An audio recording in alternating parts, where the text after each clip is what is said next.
A Derry Township restaurant is demolished after a January fire. Democrats and a county commissioner are advocating for drop boxes, and the region has a new state park.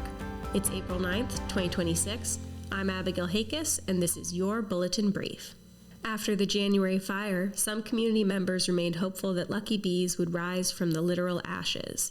But on Wednesday morning, an excavator tore through brick, glass, and roof, marking the end, for now at least. On the outside, Lucky Bees appeared unaffected by the fire that closed it 3 months ago and displaced 4 people living above. The first floor window sporting the logo was intact, but a smattering of glass shards on the ground betrayed the state of the building. The second floor windows above were destroyed. Inside the restaurant, every room was covered in soot. The bar area was a mix of broken and intact bottles, and the kitchen, where the fire began, was devastated by the flames. A sandwich board sign in the dining area remained among ashy chairs and tables. "Welcome to Lucky Bees," it said. Co-owners Johnny Hart and Tony Wing have yet to determine the future of the restaurant, which opened in 2022. Over the next few days, though, it will be torn down and cleaned up, leaving an empty lot on Lincoln Avenue. And now, Annabelle Chips has the scoop on county drop boxes. Asking for Westmoreland County to reinstate drop boxes has become a habit for some residents, and they've made it clear they're not slowing down. Ted Kopis, the only commissioner who supports the boxes, organized a rally outside the courthouse at noon on Tuesday. Supporters held up signs pleading for Commissioners Sean Curtis and Doug Chu to change their minds.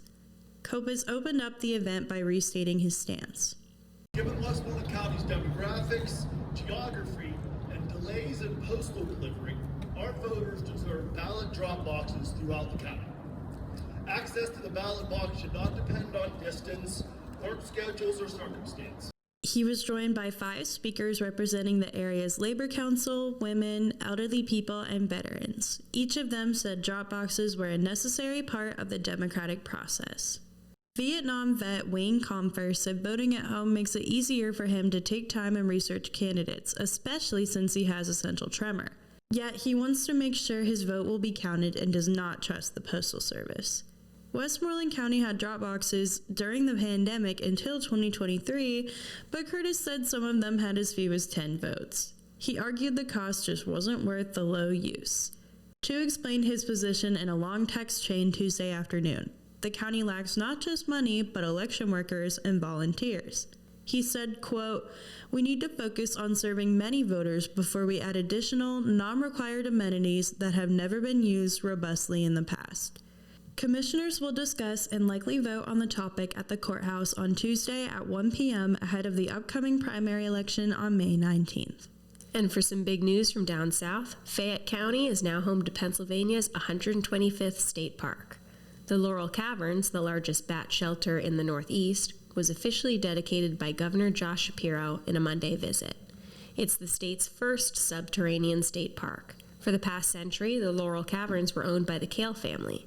The caves were first opened to the public in 1964. The Kale family donated the park, which will now be managed by the State Department of Conservation and Natural Resources.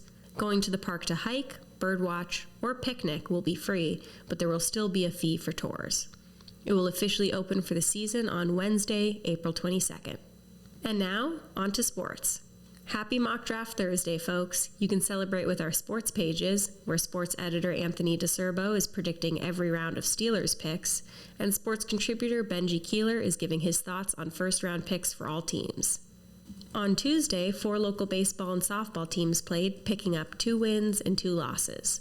The Lady Wildcats fell in a 10-7 game against Kiski area, while the Wildcats downed Kiski 13-1.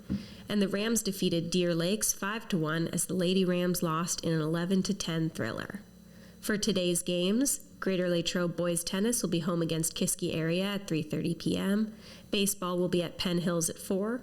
Boys lacrosse will be taking on Franklin Regional at home at 7:30, and boys volleyball will be challenging at Penn Trafford at 7:30.